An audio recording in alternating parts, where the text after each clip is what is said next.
कई दिनों से ये किसान लोगों का ये आंदोलन चढ़ता गया, बढ़ता गया, लेकिन अभी सुप्रीम कोर्ट ने उसका रोक लगाई है। ज़रूरी था ताकि कुछ शांत हो जाए, क्योंकि जो भी बात करने आते हैं तो वो बराबर मानने को ही तैयार नहीं है, और उनको ये भी मालूम नहीं कि उनको क्या चाहिए, इस बिल में क्या प्रॉब्लम क्या है वो भी समझ नहीं रहे हैं। लेकिन वो इसका मतलब है किसी के कहने पे ये लोग कर रहे हैं ना, अपने आप से नहीं कर रहे हैं। तो कितना नुकसान भी कराया पूरा पंजाब में, तो वो भी देखकर बड़ा ख़राब लगा। पूरा टावर तोड़ दिया, ये कर दिया, एंड दैट्स नॉट नाइस। क्योंकि जो भी हमारी सरकार हमेशा बोल रही है कि आप आइए, आपको क्या चाहिए बताओ, लेकिन उनके पास कुछ है ही नहीं, मुद्दा ही नहीं है। अभी एक खबर आई है, हेमा मालिनी ने कहा है कि इन किसानों को जो विरोध कर रहे हैं उन्हें खुद ही नहीं पता है कि वो विरोध काहे का कर रहे हैं। अरे यही तो मैं कह रहा हूँ कि इस समिति में 4 दूसरे रखने थे।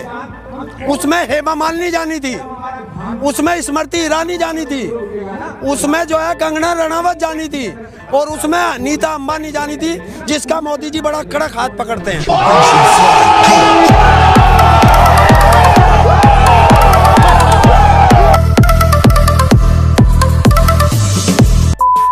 1947 के बाद पहला आंदोलन ऐसा हुआ कि सरकार जो कुछ जबरदस्ती दे रही है हम लेना रहे, हम दूर भाग रहे, यू बिल भी तो ना ले रहे, यू भी जबरदस्ती दे रहे, अब ये कमेटी जबरदस्ती दे रहे। अब भगवान इनके ऐसा मैं कौन सा ज्ञान को इंजेक्शन लगाऊं, मेरे पास तो है नहीं, वो कंपनी में बनता ना बाबा रामदेव की में बनता होगा।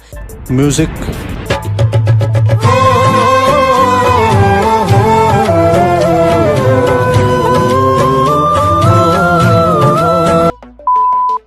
जिसको ये पता नहीं कि बेर का पिछवाड़ा किधर हो, और वो खेती बता रही है हमें। अरे वही नाचती कथक ठीक लगती है। आपने फोटो नहीं देखा खेती का? तो है?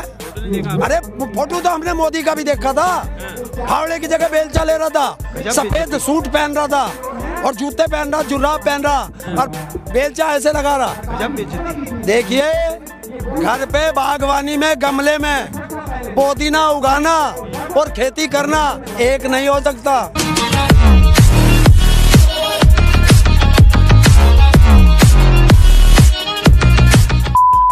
देखिए, जो आंदोलन होते हैं वो सभ्यता से, संस्कृति से चलाए जाते हैं।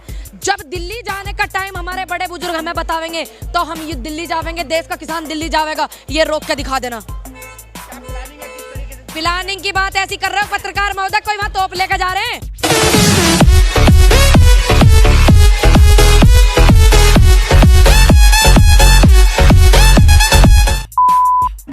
किसी किसान ने पूछा कि खेती कैसे हो?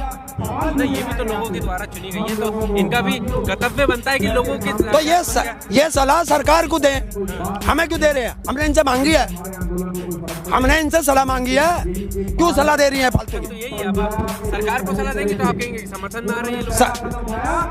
अरे सरकार को दे सलाह कि उसकी बुद्धि ठीक कर ले अपनी, या किसान है तो वहां जाकर लड़ उनसे कि इनके बिल को ठीक कर दे, मान ले, इसे वापस ले ले। हमें क्यों बता रही है? इससे बता दियो कि कथक बम्बई में ठीक रहे, वरना ये कथक नृत्य अब का जो है उसमें मथुरा में बड़ा बछवा जाने हम, संटा होगा हाथ में संटा।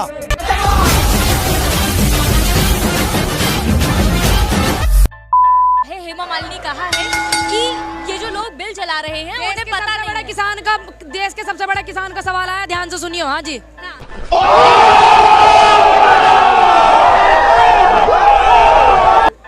चलिए, वो उन्होंने कहा है कि जो लोग बिल चला रहे हैं उन्हें पता ही नहीं है कि ये बिल क्या है, वो भटके हुए लोग हैं। ज्यादा घना हो रहा हम मान सके, तमें रजाई की जरूरत है हम यू भी मान सके, वह रजाई को छोड़ के, बिस्तर को छोड़ के यहाँ आवे माननीय सांसद जी हेमा मालिनी जी, यहाँ आवे और हमें इस बिल के फायदे बतावे। और हम युवा हैं, बाढ़ के हमें ना पता हो सके, ऐसा भी तो हो सके, हमें समझावे यहाँ के फायदे और हम उन्हें यहाँ के नुकसान।